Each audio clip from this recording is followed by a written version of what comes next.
खतरे में। आजाद हिंदुस्तान के 57-58 साल के बाद भी हमारी पूरी राजनीतिक व्यवस्था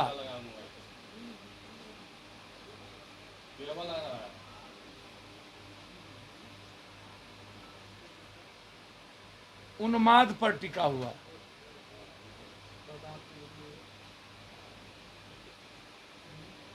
देश में लगातार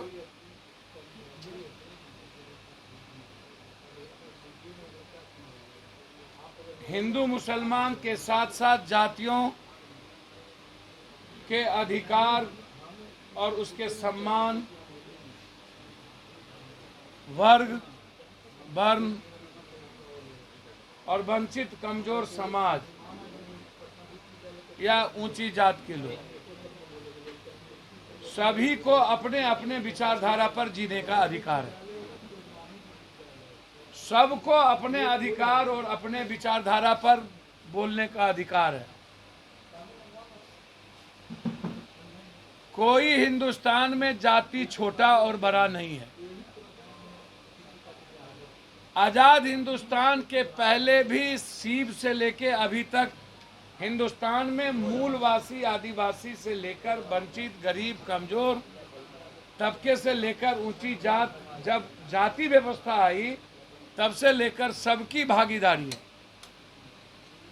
चाहे वो स्वतंत्रता सेनानी को आप उठा करके देखिए, चाहे स्वतंत्रता संग्राम के इतिहास को उठा करके देखिए, दुनिया में जितना इतिहास है उसमें सबकी भूमिका। रामायण में वाल्मीकि हैं तो तुलसी जी भी हैं, केवट है तो पराक्रम भी क्षत्रियता का है। महाभारत में आप उठा करके देखिए, राम ने सबरी का जूठा खाते हुए जाति व्यवस्था को खत्म किया।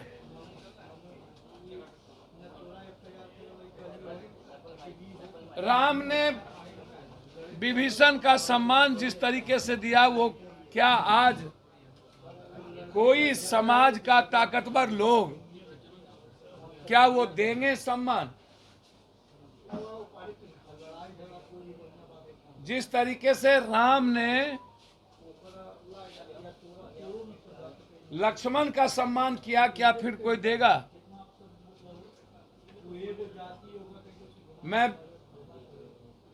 मेरे हनुमान के बारे में यही बीजेपी के लोगों ने कहा वो आदिवासी है या दलित है, तो राम ने तो सबसे ज्यादा हनुमान का सम्मान किया,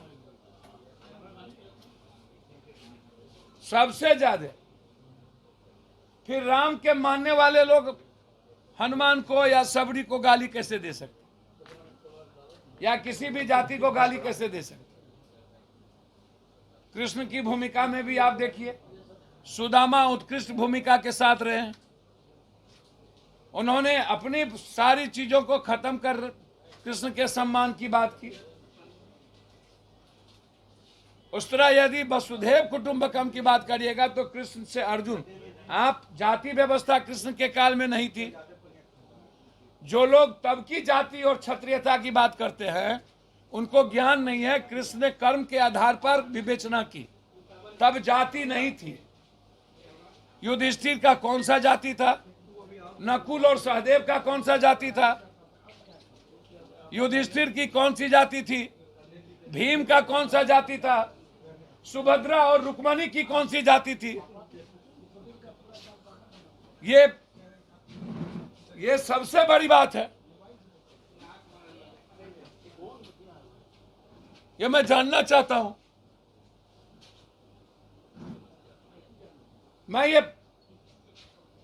आप किसी की कथा को उठा करके देखिए, चाहे बिरसा मुंडा के जल जंगल जमीन को देखिए, चाहे संत रविदास मन करे चंगा कठौती में गंगा उस तात्पर्य को देखिए।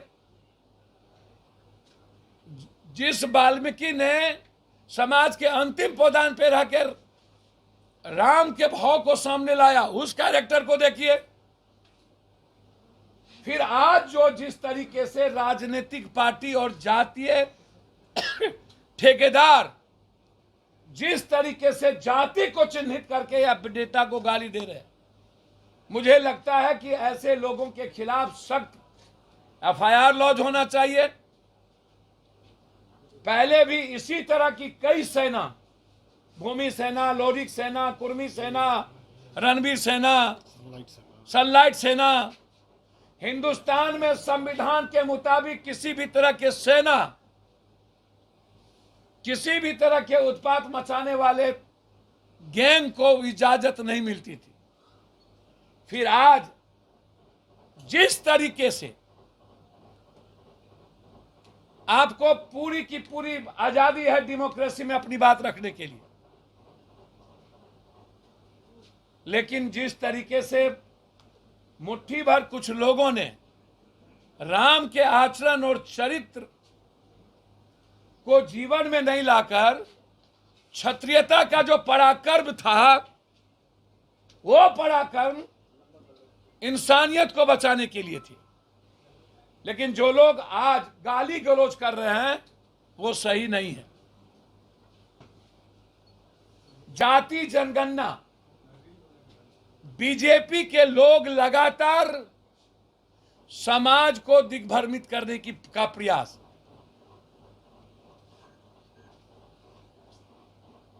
यादव कहेगा कि हम 18% थे 14 हो गए, तो भैया नीतीश कुमार जी मुख्यमंत्री रहते हुए अपने जात को काहे ने बढ़ा लिया? तो वो 10 कर लेते, 9 कर लेते।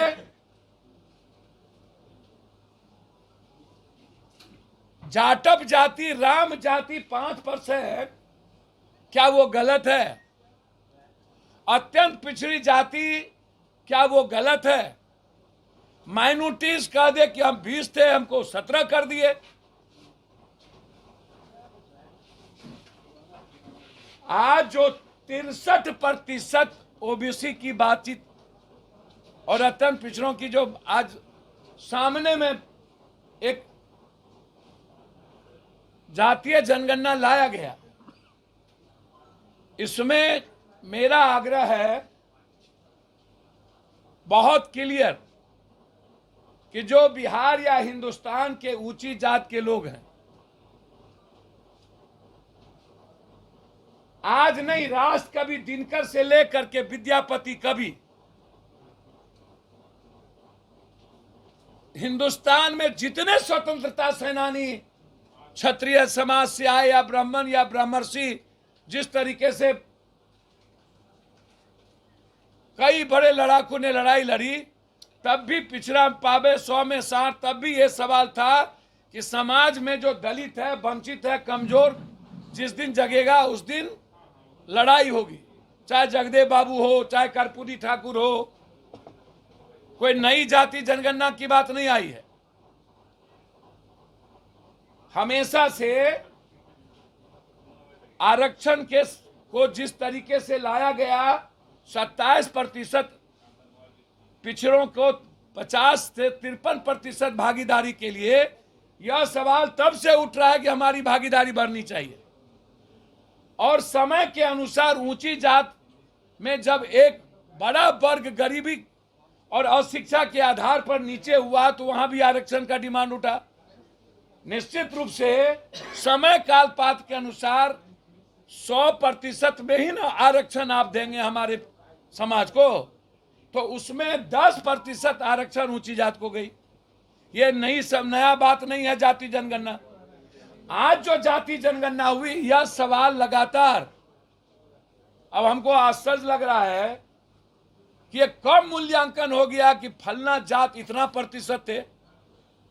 जो आज जाति जनगणना हुई है उसको आप चैलेंज करके फिर से आप करा लीजिए।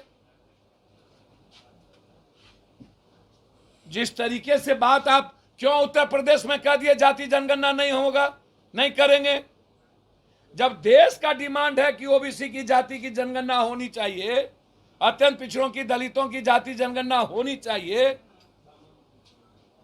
आप बिना, मैं पहले भी कहा हूं, बिना जांच के इलाज कैसे कीजिएगा? बिना ultrasound, CT scan, MRI, x ray machine जांच के आप किसी के इलाज को आप बेहतर कैसे बनाइएगा? इसीलिए जाति जनगणना एक जांच की प्रक्रिया है, एक बेहतर इलाज करने के लिए समाज के अंतिम व्यक्ति की।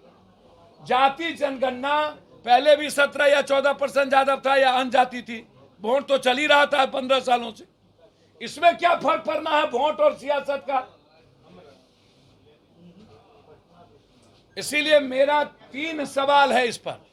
पहला सवाल है कि कब आप 63% लोगों की आरक्षण में भागीदारी, जो स्टालिन ने, या जो पहला सवाल था 67% आरक्षण का, आप कब देंगे?